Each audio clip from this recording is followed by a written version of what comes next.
वालेकुम वरहमतुल्लाह सब की हाल जे हाँ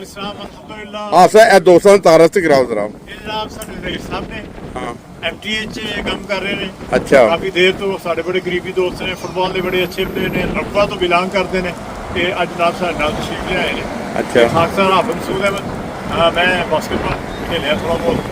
ਅਜ਼ਰ ਉਮਰ ਦੀ ਤਰਫੋਂ ਡੀਆਈ ਕਾਲਜ ਦੀ ਤਰਫੋਂ ਸਰੋਵਰ division Punjab university Pakistan university Pakistan ਫਿਰ ਮੈਂ ਪਾਕਿਸਤਾਨ ਸਪੋਰਟ ਬੋਰਡ ਵਿੱਚ ਵੀ ਜੌਬ ਕੀਤੀ ਹੈ ਤੇ ਤੁਹਾਡੇ ਸਾਹਮਣੇ ਸਭ ਦੋਸਤਾਂ ਨਾਲ ਸਾਡੇ ਰਈਸ ਸਾਹਿਬ ਨੇ ਬਹੁਤ ਸੀਨੀਅਰ महमूद मुनीब मेरा नाम है। मैंने अफ्रीका 13 साल, कीनिया 8 साल, जैसे 5 साल तौफीक मिली है। इस तरह पाकिस्तान में तकरीबन 26 जिले बतौर मरबी सिलसिला खिदमत तौफीक मिली है। माशाल्लाह दिहाड़ी मरबी जिला तौर पर इसी तरह मियाँ वाली बक्कर मरबी जिला तौर पर काम करते माशाल्लाह माशाल्लाह अब कह रहा हूँ ਇਹ ਰਈਸ ਸਾਹਿਬ ਨੇ ਜਨਾਬ ਬੇਸਿਕਲੀ ਜੇਲ੍ਹ ਪਾਕਿਸਤਾਨ ਤੋਂ ਅੱਜ ਕੱਲ੍ਹ ਇੱਥੇ ਨੇ ਆਪਣਾ ਮਸਜਿਦ ਬੈਤੁਲ ihsan ਵਿੱਚ ਸਿਕਿਉਰਿਟੀ ਅਫੀਸਰ ਨੇ ਔਰ ਮੇਰੇ ਬੜੇ ਮਿਹਰਬਾਨ ਨੇ ਸਾਡੇ ਇਲਾਕਾ ਰਹੇ ਨੇ ਅਸੀਂ 1991 ਵਿੱਚ ਰੋਇਲ ਸਪੋਰਟਸ ਰੈਲੀ ਤੇ ਗਏ ਆ ਬਾਸਕਟਬਾਲ ਦੀ ਟੀਮ ਅਸੀਂ ਚੈਂਪੀਅਨ ਬਣੇ ਆ ਇਹ ਸਾਡੇ ਕੋਚ ਸਨ ਅੱਛਾ ਹਾਂਜੀ ਹਾਂ ਬਾਸਕਟਬਾਲ ਦੇ ਬਾਸਕਟਬਾਲ ਦੇ ਇਹ ਕਬੱਡੀ ਦੇ ਪਲੇਅਰ ਲੱਗਦੇ ਨੇ ਤੇ ਉੱਥੇ ਬੜਾ ਮੁਸ਼ਕਿਲ ਸੀ ਮਤਲਬ ਰੱਬਾ ਦੀ ਟੀਮ ਬਹੁਤ ਅੱਛੀ ਸੀ ਔਰ ਲਾਹੌਰ ਦੇ ਲੜਕੇ ਬਹੁਤ ਅੱਛੇ ਸਨ ਤੇ ਲੇਕਿਨ ਅਲਹਮਦੁਲਿਲਾ ਅਸੀਂ ਜਿੱਤੇ ਆ ਜੀ ਇਹਨਾਂ ਦੀ ਸਰਕਰਦਗੀ ਸਾਡੇ ਵਾਸਤੇ ਵੀ ਫਸਲ ਦੀ ਲਾਗਤ ਹੈ ਔਰ ਜਮਾਤੀ ਤੌਰ ਤੇ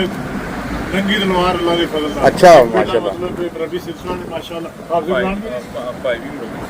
ਭਾਈ ਵੀ ਇੱਕ ਵਾਰ ਆ ਵੀ ਮੁਰਬੀ ਜਿਸ ਤਰ੍ਹਾਂ नहीं अच्छा ਆਪੀ ਸਾਡੇ ਗੁਰੂ ਗੁਨਾਹਗਾਰ मुझे तो मुझे जमात में अल्लाह के फजल से जमात ने एज ए कायदुल इल्म और कायदुल आज़ाद कश्मीर खिदमत की तौफीक मिली। सही आज भी जो ग्रुप आया 45 अंसार है और 12 अंसार को वो जो एक ग्रुप है उसकी खिदमत की भी मुझे रखा है जो उसको इकट्ठा करना उसको मेंटेन करना था। सही ठीक है सईद साहब हमारे लाहौर के हैं। सईद साहब अपना तारुफ बाकी कराएं जी। मेरे प्यार से सईद अहमद लाहौरी कहते हैं जी अच्छा ये हम साउथ हिंद कॉलेज में हम इकट्ठे एक ही क्लास में पढ़ रहे थे माशाल्लाह इंग्लिश में लिटरेचर अच्छा अच्छा तो बड़े एक्टिव मोटिवेटेड और बड़े खुश अखलाक खुश मिजाज अच्छा कुछ इनसे खुद भी पूछे और जी ਬਾਕੀ ਆ ਜਾਓ ਜੀ ਤੁਸੀਂ ਆ ਜਾਓ अजीज साहब रिकॉर्ड हो रहे हैं जज़ाकल्लाह जज़ाकल्लाह नहीं ਹੋਰ ਕਿਹੜੇ ਰਵੇ ਦੇ ਕਿਹੜੇ रब्बा 81 ਵਿੱਚ ਹਾਂ 82 83 ਇਹ ਟੂਰਨਾਮੈਂਟ ਨਾਸਰ ਬਾਸਕਟਬਾਲ ਹੁੰਦਾ ਸੀ ਜੀ ਜੀ हज़रत खलीफतुल मसीह सालिस मौजूद सन पाकिस्तान हज़रत मियाँ ताहिर अहमद उसर मियाँ साहब सन ते मियाँ अनस अहमद डॉक्टर मिर्जा मुनव्वर अहमद ते ये सब इकट्ठे बैठे हैं जनाब स्टेज ते ਅਸੀਂ ਪਾਕਿਸਤਾਨ ਰੇਲਵੇ ਨੂੰ ਜਿੱਤੇ ਆ ਜੀ ਬੜੀ ਤਗੜੀ ਟੀਮ ਸੀ ਤੇ ऑल पाकिस्तान ਚੌਧਰੀ ਮੁਰਦਈ ਸਾਹਿਬ ਬੈਠੇ ਸਨ ਔਰ ਪਾਕਿਸਤਾਨ ਸੀ ਔਰ ਰਬੂਆ ਸਾਰਾ ਮੌਜੂਦ ਸੀ ਉੱਥੇ ਅੱਛਾ ਜੈ ਪੈਕ ਤੇ ਅਲਹਮਦੁਲਿਲਾ ਸੀ ਤੀਸਰੀ ਪੋਜੀਸ਼ਨ ਵਾਸਤੇ ਜਿੱਤੇ 1 ਪੁਆਇੰਟ ਤੇ ਪਾਕਿਸਤਾਨ ਰੇਲਵੇ ਕੋਲ ਅੱਛਾ ਰਵੇ ਦੀ ਬੜੀ ਟਾਪ ਦੀ ਬੜੀ ਟੀਮ ਤਗੜੀ ਹੁੰਦੀ ਟੀਮ ਸੀ ਅੱਲਾ ਦੇ ਫਜ਼ਲ ਅੱਛਾ ਹੋਰ ਰਵੇ ਦੇ ਕਿਹੜੇ ਕਿਹੜੇ ਨੇ ਜਿਹੜੇ ਮੇਰੇ ਨਾਲ ਨੈਸ਼ਨਲ ਲੈਵਲ ਤੱਕ ਜਿਹੜੇ ਗਏ ਨੇ ਜ਼ਹੀਰ ਸ਼ਾਹ ਹਾਂ। ਸੈਯਦ ਜ਼ਹੀਰ ਸ਼ਾਹ ਖਿਦਮਤ ਖਾਨ ਕਾਲੇ ਉਹਦੇ ਸਾਹਿਬਜ਼ਾਦੇ ਮੇਜਰ ਸਾਦੀ ਸਰ ਤੋਂ ਸੀਨੀਅਰ ਮਿਰਜ਼ਾ ਬਾਸਿਤ ਅੱਜ ਕੱਲ ਫਲੈਗ ਸਰਵਿਸ ਦੀ ਡਿਊਟੀ ਕਰਦੇ ਨੇ ਇਹ ਪਾਕਿਸਤਾਨ ਟੀਮ ਵਿੱਚ ਖੇਲੇ ਨੇ ਬਹੁਤ ਜ਼ਬਰਦਸਤ ਪਲੇਅਰ ਅੱਜ ਕੱਲ ਬਿਮਾਰ ਨੇ ਅੱਲਾ ਉਹਨੇ ਸਿਹਤ ਦੇ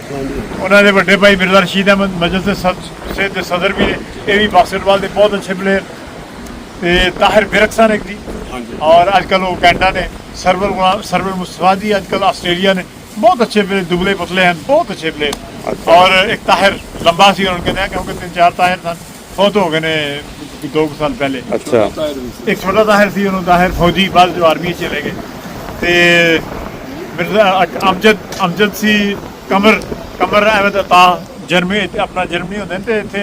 पहाड़ी वाली जी मस्जिद सी ना दार अहमद ओहदे नाल ही उन्हां दा घर सी गुलाम नबी खान साहब नाज़र दराज सन उन्हां दे साहबजादे हैं ते बहुत अच्छी टीम सी साडी अलहमदुलिल्लाह फजल उमर क्लब की साडी बहुत अच्छी पी कॉलेज ते अगे लाया इस अल्लाह दे फजल अच्छा ते हुण भी बच्चे अच्छे ने बल्कि इत्थे उत्ते आ गए ज्यादा इत्थे साडी बड़ी अच्छी टीम है लंदन अच्छा ਅਸੀਂ ਜਰਮਨੀ ਜਾਂਦੇ ਆ ਉੱਥੇ ਜਿੱਤ ਕੇ ਹੁੰਦੇ ਆ अच्छा ਪਿੱਛੇ ਸਾਡੇ ਬੱਚੇ ਅਮਰੀਕਾ ਵੀ ਗਏ ਸਨ ਤੇ ਬਹੁਤ ਅੱਛੀ ਟੀਮ ਹੈ ਸਾਡੀ ਅੱਛਾ ਇੱਥੇ ਖੇਡਦੇ ਹੋ ਤੁਸੀਂ ਹਾਂਜੀ ਖੇਡ ਬਾਸਕਟਬਾਲ ਰੇਂਜ ਪਾਰਕ ਗਿਆ ਅੱਛਾ ਰੇਂਜ ਪਾਰਕ ਖੇਡਦੇ ਆ ਜੀ ਜਿਵੇਂ ਵਾਲੇ ਦਿਨ ਤੇ ਸਾਡੇ ਜੇ ਸੀਰੀਅਲ ਨੇ ਉਹ ਮਸਜਿਦ ਬੈਤਲ ਫਤੂ ਵਿੱਚ ਇੱਕ ਦਿਨ ਸਾਡਾ ਇੱਥੇ ਮੁਕਰਰ ਹੈ ਤੇ ਉਹ ਅਵਲ ਤੇ ਮਿਲਦਾ ਨਹੀਂ ਜਦੋਂ ਕੋਈ ਟਾਈਮ ਮਿਲਦਾ ਤੇ ਫਿਰ ਅਸੀਂ ਆਪਣਾ ਉੱਥੇ ਪ੍ਰੈਕਟਿਸ ਕਰਦੇ ਹਾਂ। ਚਲੋ ਬਹੁਤ ਸ਼ੁਕਰੀਆ ਜਜ਼ਾਕਲਾ